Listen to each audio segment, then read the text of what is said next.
محرم الحرام کی آج 10 تاریخ ہے، جمعہ المبارک کا بابرکت دن ہے، اور ہر سال جب یہ دن آتا ہے تو بحیثیت مسلمان ہمارے دلوں کے اندر، ذہنوں کے اندر یزید اور اس کے حواریوں کی اور کارندوں کی وہ تمام خونی داستانیں ایک مرتبہ پھر تازہ ہو جاتی ہیں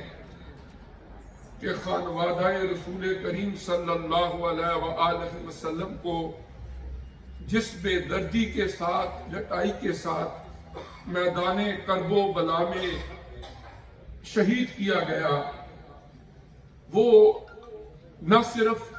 اسلامی بلکہ انسانی تاریخ کا ایک انتہائی دل دہلا دینے والا دردناک واقعہ ہے۔ اس سے پہلے ہم نے کوشش کی کہ قرآن پاک کی آیات میں اور حضور علیہ السلام کے ارشادات گرامی میں حضور علیہ السلام کے گھر والوں، آپ کے آل بیت اطہار کی جو فضیلتیں بیان ہوئیں ان کا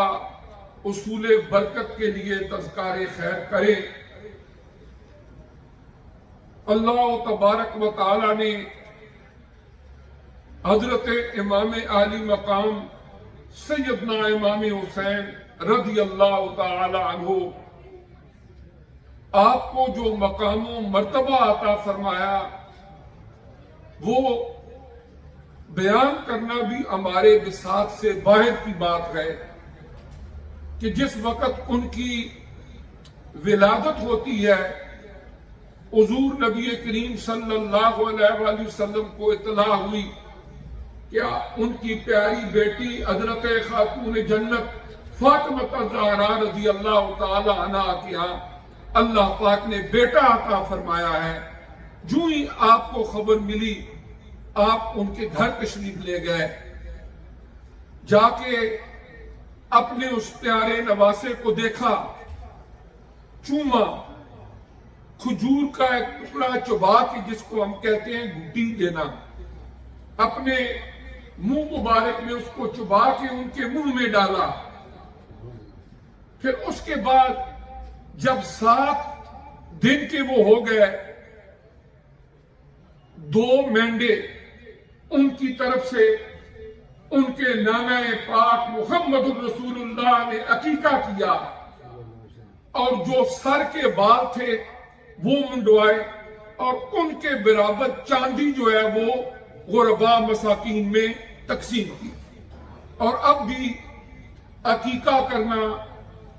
اور بچی جب 7 دن کے ہو جائیں تو ان کے وہ جو بال اٹھا کے اس کے بعد وہ اللہ تبارک و تعالیٰ کے رستے کے اندر صدقہ کرنا، یہ نبی کریم علیہ السلام کی وہی سنت ہے جو آپ نے اپنے پیارے نواسے حضرت امام حسین رضی اللہ تعالیٰ عنہ کا عقیقہ کر کے پھر اس بالوں کی مقدار چاندی اللہ کے رستے میں صدقہ کی تھی۔ حضرت امام حسین رضی اللہ تعالیٰ عنہ 4 ہجری میں، یعنی حضور علیہ السلام جب مکہ مکرمہ سے مدینہ طیبہ ہجرت کی تو 4تھے سال میں شعبان المعظم کی 5 تاریخ کو آپ کی ولادت مبارکہ مدینہ طیبہ میں ہوئی۔ یعنی حضور نبی کریم صلی اللہ علیہ وآلہ وسلم کی مبارک زندگی میں آپ کے وصال مبارک سے پہلے 6-7 سال کا وہ عرصہ ہے جو انہوں نے حضور نبی کریم علیہ السلام کی معیت میں گزارا، اور آپ کی آغوش کے اندر انہوں نے تربیت پائی۔ حضور علیہ السلام کا ایک ارشاد گرامی ہے جسے امام ترمذی رحمۃ اللہ علیہ نے روایت کیا، اور مشکات شریف میں بھی یہ حدیث مبارکہ موجود ہے۔ آپ نے فرمایا حسین منی وانا من حسین، احب اللہ من احب حسینا حسین سبت من الاسباط۔ امام ترمذی رحمت اللہ علیہ نے اس حدیث کو روایت کیا کہ حضور علیہ السلام نے ارشاد فرمایا حسین مجھ سے ہے اور میں حسین سے ہوں اور ہم دونوں کی محبت ایک ہی ہے۔ اللہ تعالیٰ اس شخص سے محبت فرمائے جو حسین سے محبت رکھے۔ حضرت امام عالی مقام سیدنا امام حسین رضی اللہ تعالیٰ عنہ کے بارے میں آپ نے فرمایا کہ یہ میرا نواسہ ہے، میری سبت ہے، میری آل ہے، میرا نواسہ ہے۔ تو آپ نے بہت ساری حدیث مبارکہ ہیں۔ اس سے پہلے فضائل اہل بیت کے موضوع پر جب ہماری گفتگو ہوئی ان حدیث مبارکہ کا تذکرہ ہم نے کیا۔ شہید کربلا حضرت امام حسین رضی اللہ تعالیٰ عنہ کی زندگی کے، آپ کے سیرت کے جو نقوش سیرت نگاروں نے لکھے ہیں ان میں یہ ہے کہ آپ انتہائی متقی، پرہیزگار، ریاضت و مجاہدہ کرنے والے،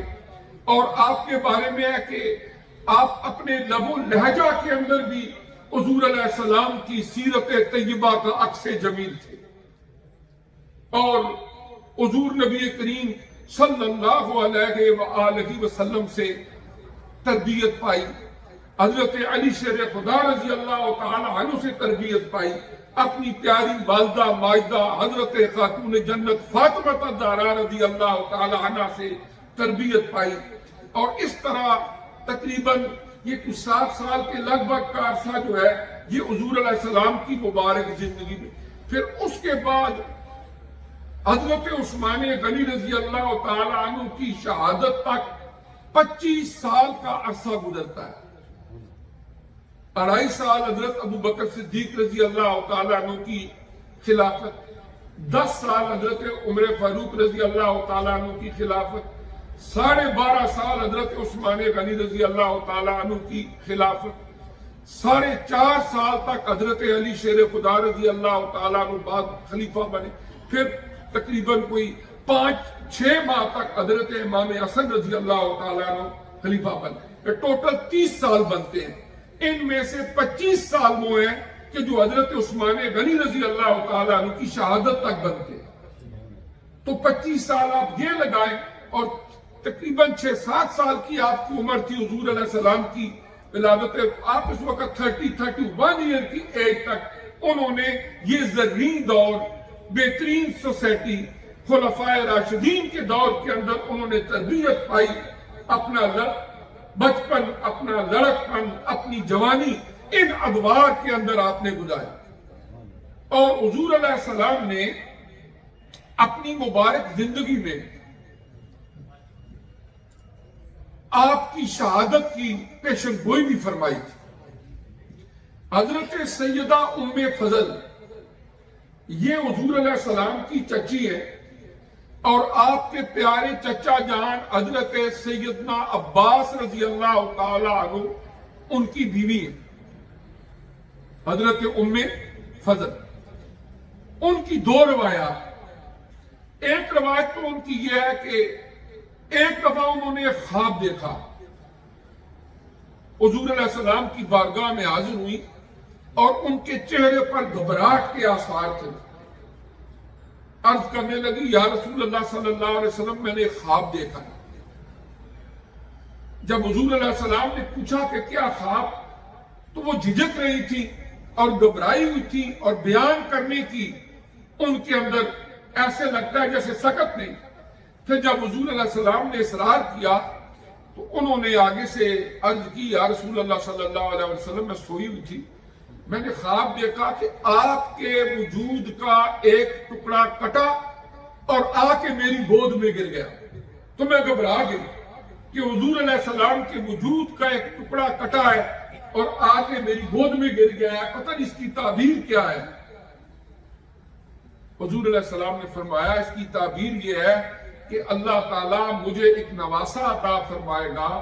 میری پیاری بیٹی حضرت فاطمہ الزہرا رضی اللہ تعالی عنہ کے ہاں ایک بیٹا پیدا ہوگا اور وہ تیری گود میں پرورش پائے۔ اور پھر وہ فرماتی ہے کہ اللہ کریم نے اس خواب کی تعبیر سچ کر فرمائی،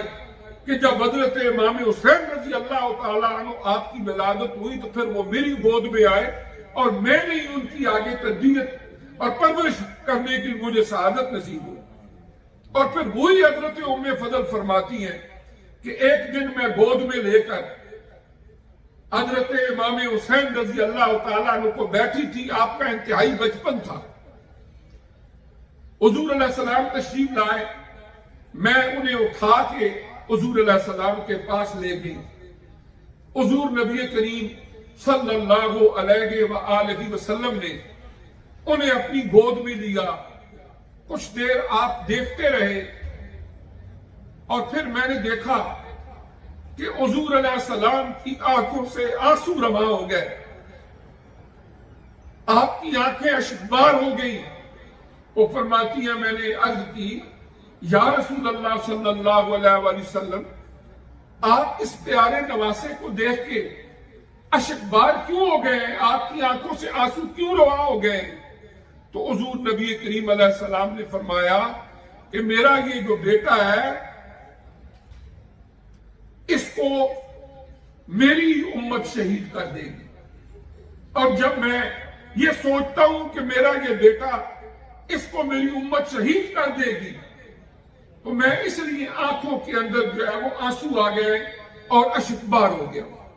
تو حضرت امام علی مقام سیدنا امام حسین رضی اللہ تعالیٰ عنہ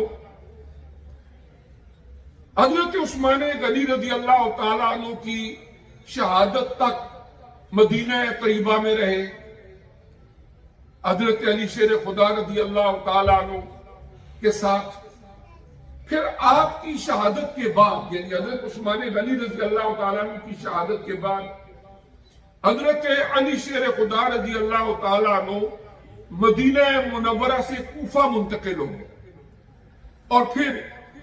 کوفہ کو دارالخلافہ بنا دیا۔ اس طرح حضرت امام حسین رضی اللہ تعالیٰ عنہ، حضرت امام حسن رضی اللہ تعالیٰ عنہ، پوری فیملی بھی ان کے ساتھ کوفہ منتقل ہو گئی مدینہ طیبہ سے۔ پھر اس کے بعد جب حضرت علی شیر خدا رضی اللہ تعالیٰ عنہ قریباً 4.5 ایئر 4.5 سال تک خلیفہ رہے، پھر آپ کی شہادت ہوئی۔ اس کے بعد حضرت امام حسن رضی اللہ تعالیٰ عنہ خلیفہ بنے، 6 ماہ تک آپ خلیفہ رہے۔ پھر انہوں نے خلافت جب حضرت امیر معاویہ کے سپرد کی، اس کے بعد حضرت امام حسین، حضرت امام حسن رضی اللہ تعالیٰ عنہ یہ سارے فیملی آل بیت اطہار کوفہ سے واپس مدینہ طیبہ آ گئے۔ اب یہ مدینہ طیبہ میں آ کے دوبارہ آباد ہو گئے۔ اس کے بعد آپ سن 60 ہجری تک 20 ایئرز بنتے ہیں، 20 ایئرز تک آپ مدینہ طیبہ میں رہے اور یہاں پر ہی آپ حضور علیہ السلام کے روضہ اطہر کے پاس ان فیض و برکات کو تقسیم فرماتے رہے اور مرجع خلائق رہے۔ پھر جس وقت سن 61 ہجری میں یزید مسند آ کے حکومت کی مسند پر بیٹھا، اس نے لوگوں سے بیعت لینی شروع کی۔ اس نے اپنے کارندے بھیجے کہ امام علی مقام سیدنا امام حسین رضی اللہ تعالیٰ عنہ جو آپ مدینہ طیبہ میں تھے، انہیں کہو کہ میرے ہاتھ پر بیعت کریں۔ آپ نے اس کے ہاتھ پر بیعت کرنے سے کلی طور پر انکار کر دیا۔ اب اس کے بعد آپ مدینہ طیبہ سے ہجرت کر کے مکہ مکرمہ کی طرف روانہ ہو گئے۔ آپ نے یزید کی بیعت سے انکار کیا اور یہاں سے آپ واپس مکہ مکرمہ چلے گئے۔ جب آپ مکہ مکرمہ پہنچے، اب اہل کوفہ کو پتا چلا کہ حضرت امام حسین رضی اللہ تعالیٰ عنہ آپ مدینہ طیبہ سے مکہ مکرمہ چلے گئے، تو انہوں نے وہاں سے لیٹرز لکھنے شروع کر دیے، خطوط لکھنے شروع کر دیے جن کی تعداد سینکڑوں میں تھی کہ آپ اس طرح کرو کہ ہمارے پاس آ جائیں کوفہ میں اور ہم آپ کو تحفظ کریں گے، آپ کا ساتھ دیں گے۔ حضرت امام حسین رضی اللہ تعالیٰ عنہ نے حضرت مسلم بن عقیل رضی اللہ تعالی عنہ پہلے انہیں بھیجا کہ آپ جائیں، اور یہ آپ کے چچا زاد بھائی تھے، ان کو بھیجا کہ آپ جائیں اور اہل کوفہ وہاں پر ان کو بتائیں کہ اس طرح ہم آئیں گے، لیکن پہلے حالات کا جائزہ لیں۔ حضرت مسلم بن عقیل رضی اللہ تعالیٰ عنہ وہاں پر کوفہ میں پہنچ گئے۔ انہوں نے وہاں پر جا کر جب ساری صورتحال دیکھی تو پہلے بڑی وفاداری کا اظہار کیا انہوں نے کہ جی آپ آ جائیں اور ہم تحفظ بھی کریں گے، ساتھ بھی دیں گے۔ اب اس بات سے مطمئن ہو کر کہ کوفہ کے اندر جانا زیادہ مناسب ہے، آپ مکہ مکرمہ سے چل پڑے۔ آپ کسی جنگ کے لیے نہیں جا رہے تھے، ورنہ 5 سال کی آپ کی بیٹی حضرت سکینہ، آپ کا چھوٹا بچے حضرت علی اصغر، جوان بیٹے حضرت علی اصغر، حضرت سیدہ زینب اور دیگر وہ معزز آل بیت اطہار کی خواتین، اس طرح یہ قافلہ جو یہاں سے چلا۔ اب جنگ کا ارادہ نہیں تھا، آپ تو جس ارادے سے جا رہے تھے کہ ہم کوفہ جا رہے ہیں، اس طرح آپ چل پڑے۔ رستے میں آپ کو اطلاع ملی کہ اہل کوفہ کے اوپر جب یزیدیوں نے جبر کیا ہے تو اب وہاں پر انہوں نے حضرت امام مسلم بن عقیل کا ساتھ چھوڑ دیا ہے اور وہاں پر ان کو شہید کر دیا۔ اب کیا ہے کہ اس کے بعد ایک محاورہ مشہور ہوا عربی میں، کوفی لا یوفی، کہ کوفی جو ہے انہوں نے وفا نہیں کی۔ یعنی جب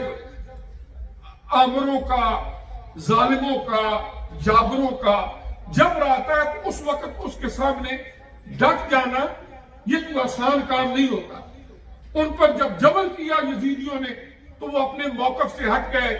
جو وعدے وعید کیے تھے، جو لیٹرز لکھے تھے، جو وعدے کیے تھے کہ آپ آ جائیں ہم تحفظ دیں گے، ہم آپ کا ساتھ دیں گے آخری دم تک، وہ ہر چیز بھول گئے۔ اور حضرت مسلم بن عقیل رضی اللہ تعالی عنہ کو کوفہ میں شہید کر دیا گیا، اور یہ اس مارکے کے وہ پہلے شہید تھے۔ اب حضرت امام حسین رضی اللہ تعالی عنہ ان عورتوں، بچوں، مردوں کے ساتھ سفر کرتے ہوئے ایک ایسے ریگزار میں پہنچے جس کا نام تھا کرب و بلا، میدان کربلا۔ وہاں پر پہنچے تو یزیدیوں نے آپ کو روک لیا، آپ رک گئے، وہاں پر خیمے لگائے اور انہوں نے کہا کہ آپ یزید کی ہاتھ پر بیعت کرو۔ آپ نے کلیتاً انکار کر دیا۔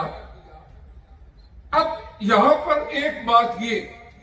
کہ یزید کی ہاتھ پر آپ نے بیعت کیوں نہیں کی، اس کی وجہ یہ نہیں کہ آپ کو کسی اقتدار کی خواہش تھی۔ حضرت امام حسین رضی اللہ تعالی عنہ وہ ہیں کہ جنہوں نے اپنی زندگی کے ادوار آقا علیہ السلام کی صحبت، خلفائے راشدین کی صحبت، اپنے والد گرامی کی صحبت کے اندر جو زندگی گزاری، جو تربیت پائی، جو ماحول دیکھا، اب حالات ایسے آ گیا ہے کہ ایک آدمی جو سر عام شراب پیتا ہے، زانی ہے، قرآن تک کا احترام نہیں کرتا، ایک فاسق فاجر ہے، وہ شخص مسند اقتدار پہ بیٹھ کے حضرت امام عالی مقام کو کہتا ہے کہ آپ میرے ہاتھ پر بیعت کر لیں، تو آپ نے اس کے ہاتھ پر بیعت کرنے سے انکار کر دیا۔ آپ کو کسی اقتدار کی خواہش نہیں تھی۔ اس کی وجہ آپ بھرپور جوانی کے دور میں تھے۔ جب حضرت امام حسن رضی اللہ تعالیٰ عنہ 6 ماہ تک خلیفہ رہے، جب انہوں نے امیر معاویہ رضی اللہ تعالیٰ عنہ کو خود وہ خلافت دی اور معاہدہ کیا، اس وقت حضرت امام حسین رضی اللہ تعالیٰ عنہ کھڑے ہو سکتے تھے اور کہہ سکتے تھے کہ آپ ان کے حوالے کرنے کی بجائے میں مسند اقتدار پر بیٹھوں گا۔ اس کی بجائے آپ اپنے برادر اکبر کے ساتھ کوفہ چھوڑ کے واپس مدینہ طیبہ آ گئے۔ اور اپنے نامہ پاک کے روضہ عطر کے قریب رہنا شروع کر دیا، آپ کو کسی اقتدار کی خواہش نہیں تھی، اور یہ کہ جی آپ کو کسی ناموری کی، جاؤ جلال کی خواہش۔ اللہ تعالیٰ نے جو منصب، جو مقام آپ کو عطا فرمایا، قرآن کی آیات آل بیت کے فضائل میں نازل ہوئی، آقا علیہ السلام نے ان کی فضیلتیں بیان کی، اور حضور علیہ السلام نے جنتی نوجوانوں کا انہیں سردار فرمایا، اور آپ نے فرمایا یہ جنتی پھول ہے، اور جو مقام و مرتبہ ان کو ملا، اس سے بڑا وہ رتبہ ہے کون سا کہ جس کی ان کو خواہش ہوتی کہ مجھے یہ مل جائے۔ اب حضرت امام حسین رضی اللہ تعالی عنہ نے اپنی جان کا تو نذرانہ پیش کر دیا، لیکن اپنے موقف سے پیچھے نہیں ہٹے کہ ایک ایسا شخص جو خود دین اسلام، اس کی جو تعلیمات ہیں ان کے مطابق عمل نہ کرتا ہو، اور مسلمانوں کا حکمران بن کے ان کے اوپر حکومت کرے۔ اب کیا ہے کہ ہم جو یزید کو برا جانتے ہیں نا، اس میں اور حضرت امام حسین رضی اللہ تعالیٰ نے جو یزید برا جانتے تھے، یزید کو برا جانتے تھے، اس میں فرق ہے، سمجھنے کی بات ہے۔ ہم اس کو کیوں برا جانتے ہیں؟ آج جہاں پر بھی آپ سپیچ سنیں گے، تاریخ پڑھیں گے کہ وہ آل بیت کا قاتل ہے، اتنی عظیم المرتبہ ہستیاں انہیں شہید کیا، آل بیت کی معزز خواتین ان کی بے حرمتی کی، حضرت امام علی مقام کو شہید کر کے ان کے سر اقدس کو کوفہ لایا گیا۔ اور آپ کو پتا ہونا چاہیے کہ حضرت امام حسین رضی اللہ تعالیٰ عنہ سر سے نیچے کا آپ کا جو وجود عطر ہے، یہ کربلا کے اندر دفن ہے، اور آپ کا سر مبارک، اس کے بارے میں 3 روایات ہیں جو ابھی میں عرض کروں گا کہ آپ کا سر مبارک کہاں دفن ہے۔ ایک روایت ہے شام میں، ایک روایت ہے کہ مصر میں، اور ایک روایت ہے کہ وہاں ہی واپس آ کے دفن کیا گیا، لیکن یہ ہے کہ آپ کا سر مبارک اس کو تن سے جدا کر کے کوفہ لایا ہے۔ اتنا ظلم ہمارے دلوں کے اندر یزید کی جو نفرت ہے، اس لعین کے ساتھ جو ہمارا یہ نفرت کا تعلق ہے، ہماری وجہ یہ ہے نا، کہیں پر بھی آپ دیکھیں گے جہاں پر کوئی غم کا بھی اظہار ہوگا، اس لیے کہ اس نے آل بیت پر ظلم کیا۔ لیکن جب حضرت امام حسین رضی اللہ تعالیٰ عنہ نے اس کی مخالفت کی تھی، اس وقت تو ابھی کوئی قتل نہیں ہوا تھا، اس وقت تو آل بیت اطہار زندہ تھے۔ ان کی نفرت کی وجہ کیا تھی؟ ان کی نفرت کی وجہ یہ تھی کہ انہوں نے ایک موقف کے اوپر ڈٹ کے بے سر و سامانی کی حالت کے اندر اپنی عزیز جانوں کے نذرانے پیش کر دیے، شہادتیں دے دی، اور اسے پیچھے نہیں ہٹے۔ اور وہ کیا تھا کہ مسلمانوں کے اوپر زانی، شرابی، بدکار، فاسق، فاجر لوگ حکمران بنے، ان کے ہاتھ پر بیعت نہیں کرنی، ان کو ووٹ نہیں دینا۔ یہ جو ہم ووٹ دیتے ہیں، یہ بھی ایک طرح کی بیعت ہوتی ہے۔ دیکھیں نا، آپ ایک بندے کو، اس زمانے میں یہ تھا کہ ہاتھ پہ ہاتھ رکھو، کہہ دو جی میں تیرے ساتھ ہوں۔ آج ایک پرچی کے اوپر سٹیمپ لگا کے یا سائن کر کے یا ٹک کر کے پھینک دو، میں تیرے ساتھ ہوں۔ حضرت امام حسین نے یزید کو ووٹ نہیں دیا، لیکن ڈٹ گئے اور جان کا نذرانہ پیش کر دیا۔ آج ہمارے مسلمانوں کی جو حالت یہ ہے، ہم نے یزید سے تو نفرت کی اس وجہ سے کہ وہ آل بیت کا قاتل ہے، لیکن اس وجہ کو بھول گئے کہ امام علی مقام اس کے کیوں خلاف تھے، امام علی مقام نے کیوں اپنی عزیز جان کا نذرانہ پیش کیا تھا۔ وہ اس لیے کہ مسلمان ہوں، کلمہ گو ہوں، قرآن عزیز کو پڑھنے والے ہوں، عمل کرنے والے ہوں، مسلمانوں کی آبادی ہو جہاں 97، 98، 99%، 100% مسلمان رہتے ہوں، اور ان کے اوپر جو حکمرانی کرنے والے ہوں وہ زمانے کے زانی، بدکار، شرابی لوگ ہوں، تو پھر یہی اثر ہوتا ہے جو آج ہمارے مسلمان ملکوں میں ہماری پبلک کا ہو رہا ہے۔ لہذا اس محرم الحرام کی 10 تاریخ کو جہاں ہمیں یزید سے نفرت کا اظہار کرنا ہے کہ اس نے امام علی مقام کو شہید کیا، 72 تن شہید کیے،